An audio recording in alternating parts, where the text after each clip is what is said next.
Welcome back to episode 2. We've been on this journey talking about the story in 2 Kings chapter 4. The first episode we talked about the 3 C's for that first stage of actually making change, positive change happening. Beg your pardon. Positive change happening, where this woman is going from being in a financial situation that is really unfavorable, it's undesirable, and then to seeking help. So she had to show a certain level of curiosity, show a certain level of courage and clarity. Today we're going to talk a little bit more about the practicalities, how Elisha actually begins to help her. And so we'll be looking at certainty, and we'll be looking at competence as well. So that those are the next 2 C's in the equation. So go on, you go first. Give us a context for what we're going to talk about in this one. I was just going to put like a little recap on some of the principles from our last session, and I think one of the things we've actually highlighted or seen is that there's need for us to talk to someone that's competent, seek out a coach, a mentor, a paid professional, but someone who's able to speak directly into your life to help you launch your change.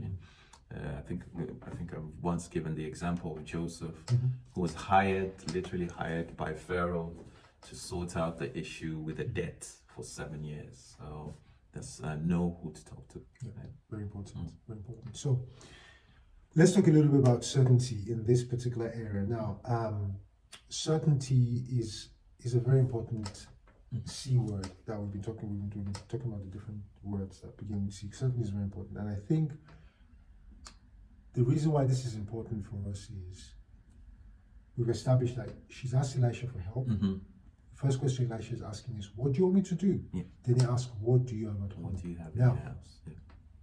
The most important thing is that we must be certain that we have everything we need at home. He didn't ask her any other questions outside of her environment, outside of her control.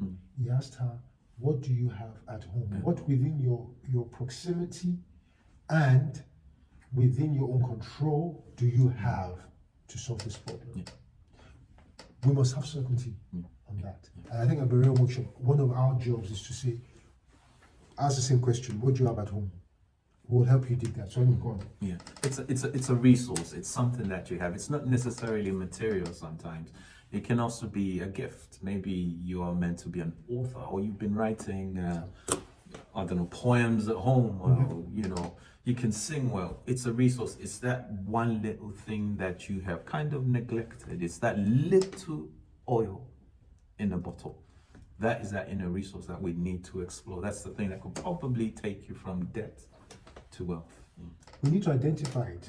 Absolutely, and like you said, they're gifts. 9 out of 10 times. I heard a statement one time that your intangible gifts are actually more valuable than your tangible gifts. So what does that mean? You see, your intangible gifts can be easily multiplied.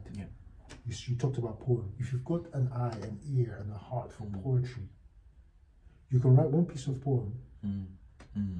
It's intangible. It's gone from intangible to being produced, and then what? With the technology we have today, it can reach hundreds of thousands of people, millions of people. It's intangible. So this is where we are talking about, what do you have at home? So even if you look around and you think, oh, it's not a lot, I just have this, I don't have it. Don't worry too much about the intangibles. Think about the intangibles, and you might think it's a small job, or just like the woman did, but don't forget, it's going to multiply. And look at the value of what she had without realizing. Oil was such an important part of their culture, where it was used in soaps and baking and cooking and perfumes. It was used to rub on things like war shields to protect it, to keep the leather nice and smooth. So it was a very valuable commodity in a very small quantity of it. So you need to be able to identify that little cruise of oil that you have in your house.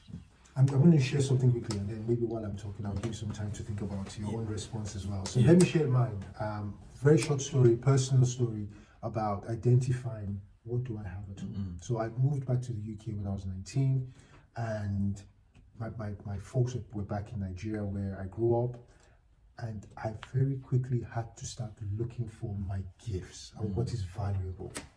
And I thought I needed a degree. I thought I needed courses. And if I didn't have a qualification for something, I didn't feel I was relevant or I had valuable skills. Until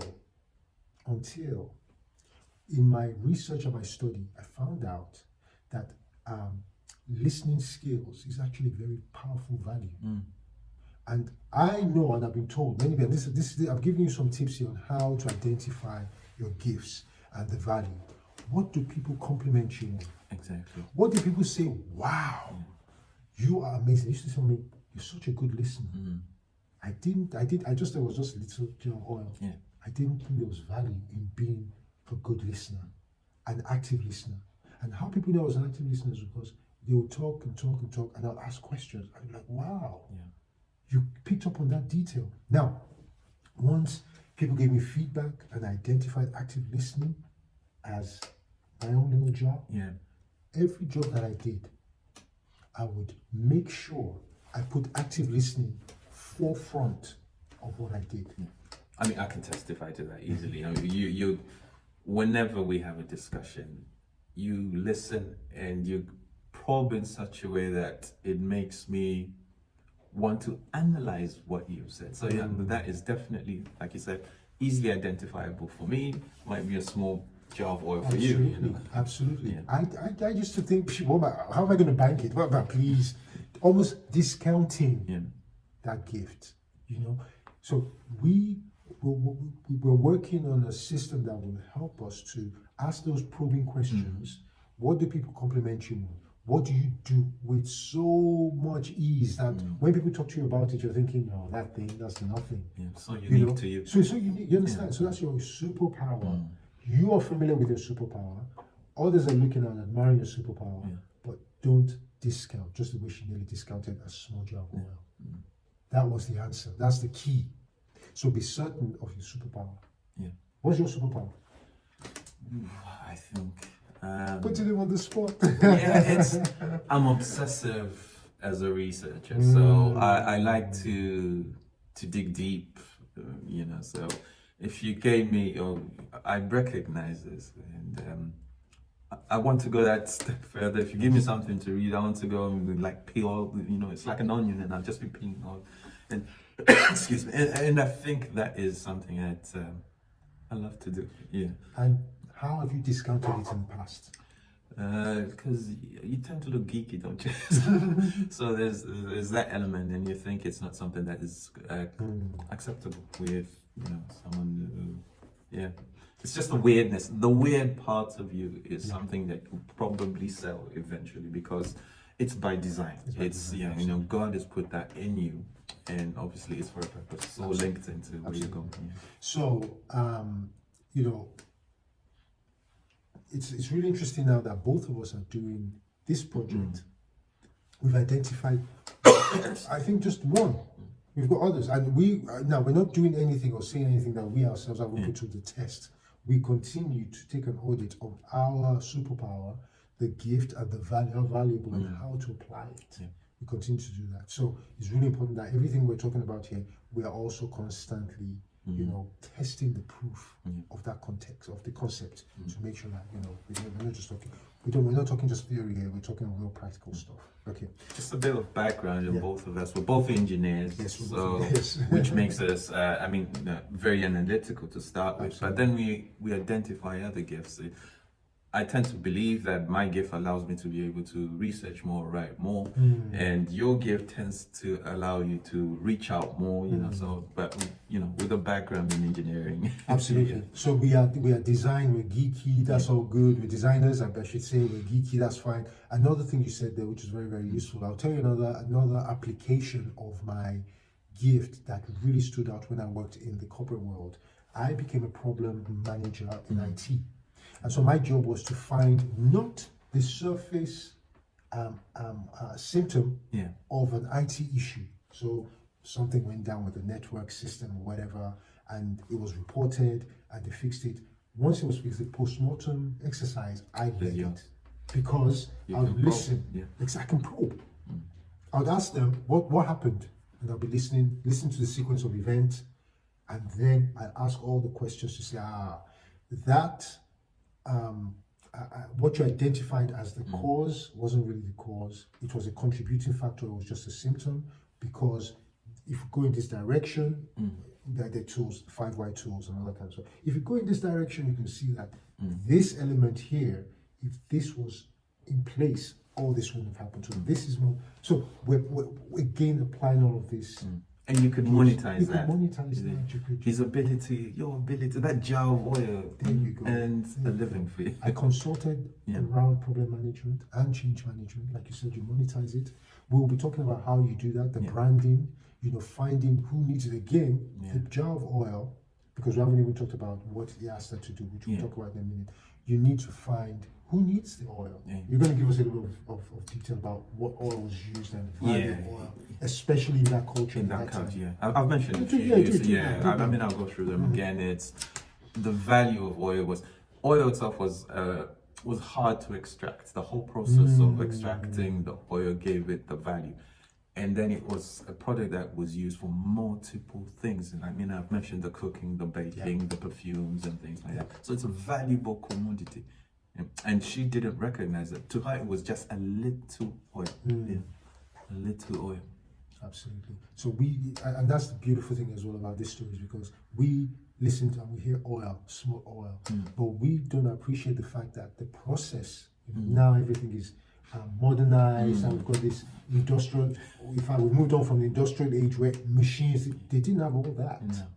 It was a hard process to actually get that little jar of oil. So, so it's really important that, so there is value in everything that we have, and there are people who need what you have. If you're a writer, you write poetry, you never know the impact your poem will have on someone. Change their mood, make them feel better, give them energy. Whatever it is, if you're a singer, if you are, there's so many different gifts there. We just need to identify them. Especially now that we're in the digital world, it's so easy. So it's a lot easier now, isn't it, to actually share, But what will help you do is just package and brand, and then make sure you identify who your customers are. Okay. So we've talked a little bit about certainty. Have that certainty in what you have. The other C is the competence. The other C is the competence to use that superpower. Yeah? So competence.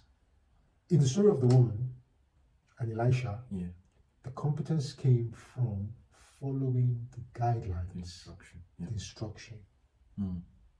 Isn't it? Yeah, definitely. Do you have any thoughts around that? Yeah, I was meditating on this today, and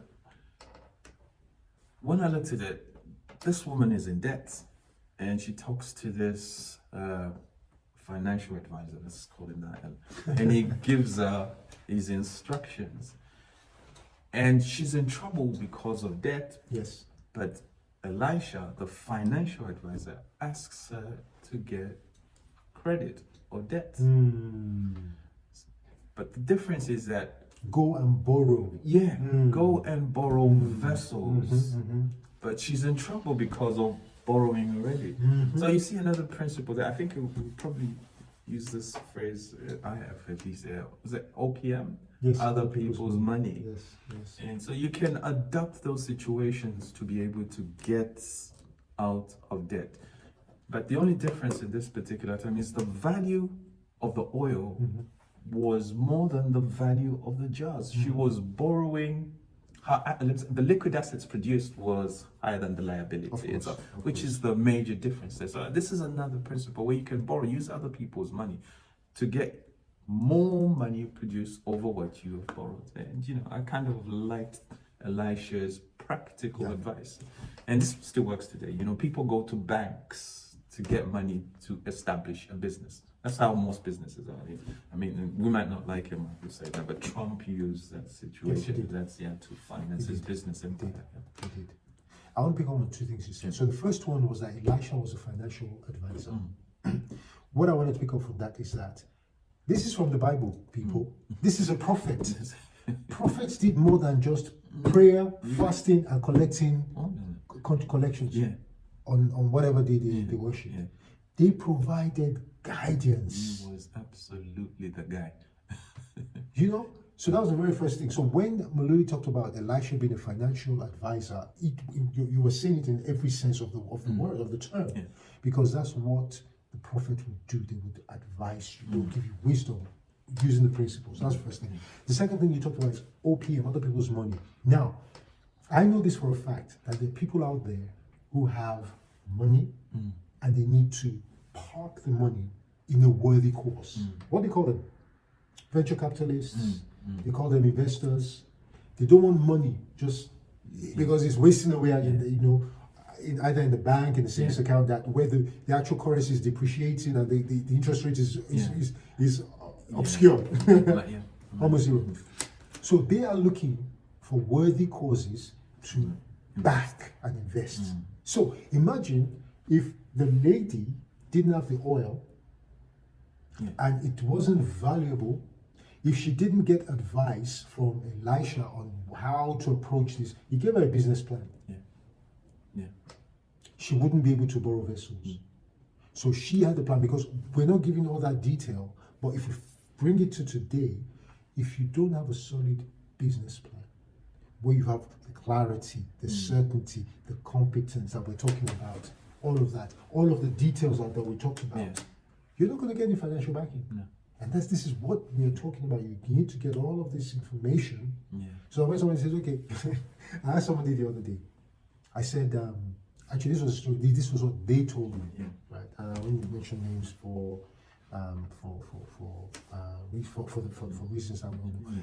Somebody asked them, this person was speaking to somebody who was a friend, and this person said, oh, if I only had £50,000 for my business.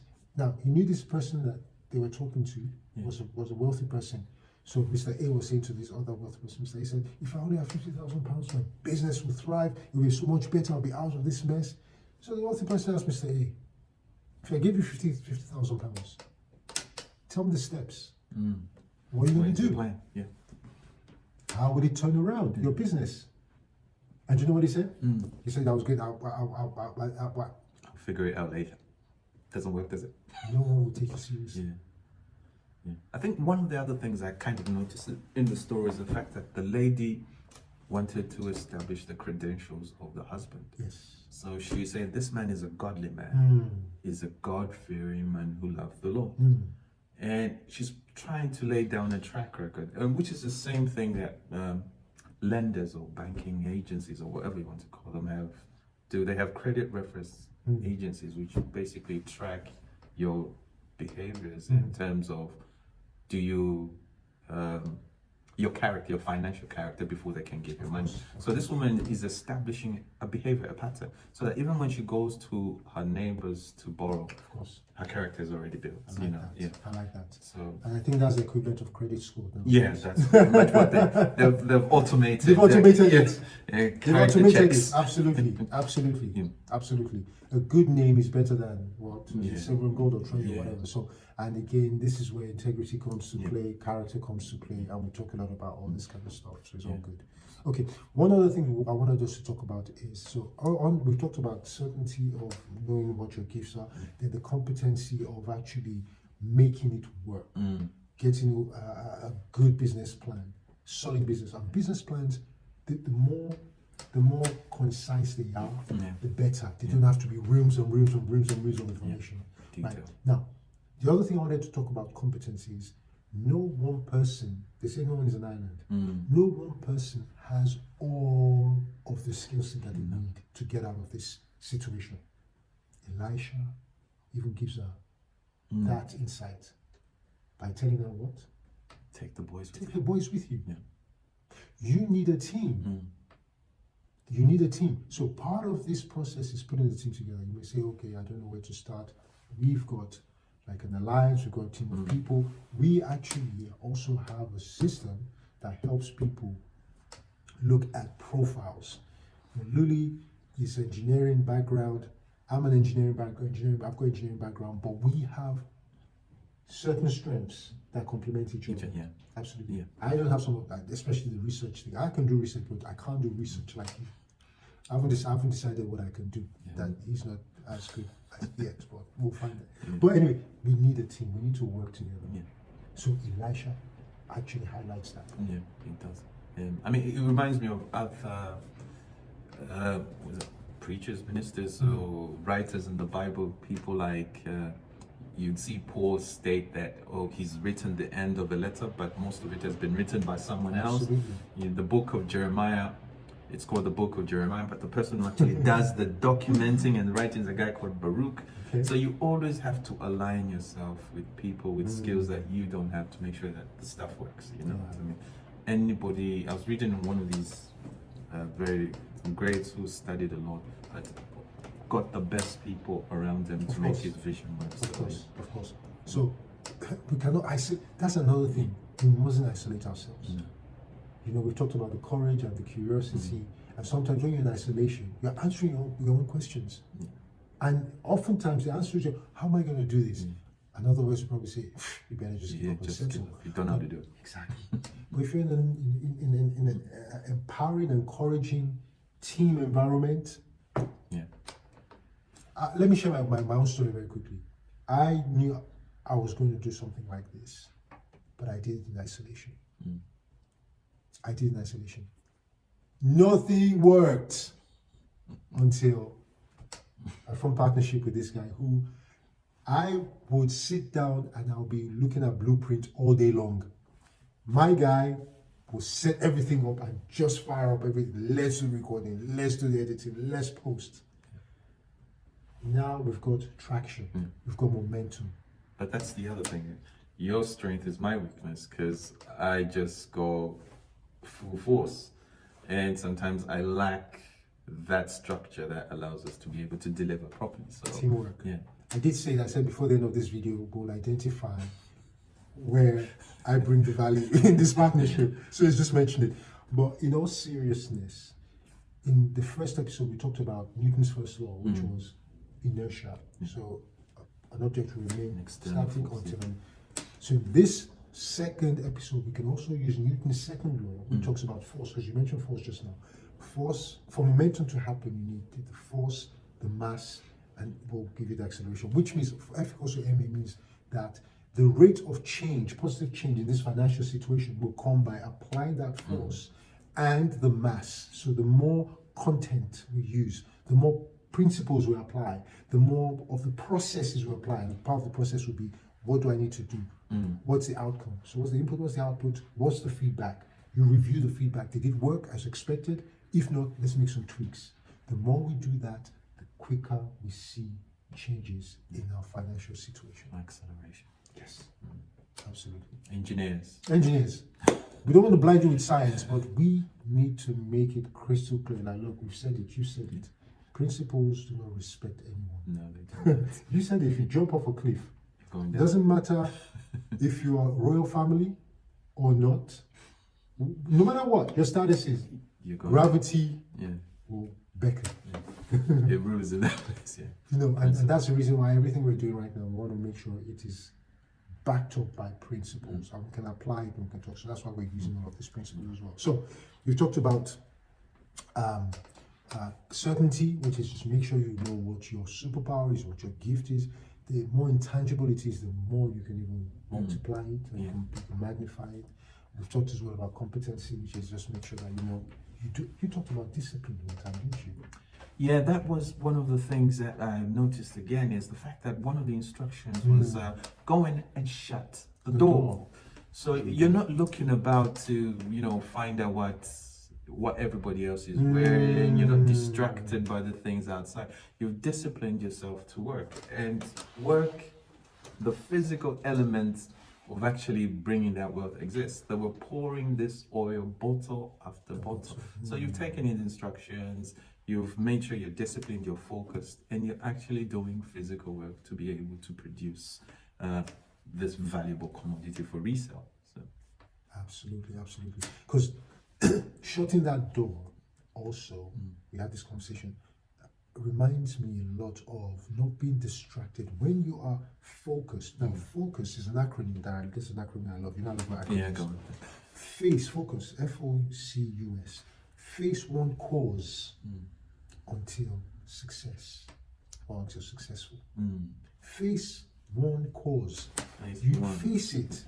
Because when people start changing and changing, you know this shiny object syndrome. Mm. Yeah. That's what slows people down. Keeping up with the Joneses. It's trying There to you fit go. in. That's why you need to shut the door You need to shut and the door. focus on your own. Yeah. This story has all of the ingredients. Mm. If you want to bake a cake, you just need to know all the ingredients. Yeah. Put it in the right sequence, and you've got the cake. It's exactly what we're doing here.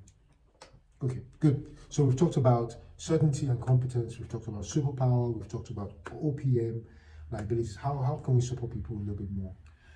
What we'll do is try and put links where we elaborate a bit deeper Yeah. on these particular subjects. Yes. And maybe a workbook, something that you can. Definitely a workbook. Yeah, definitely a workbook, something you can Go to your interact with. workbook, absolutely. Something. Put your own thoughts. Yeah, something more probing, something Yes. that's hits home a bit more deep.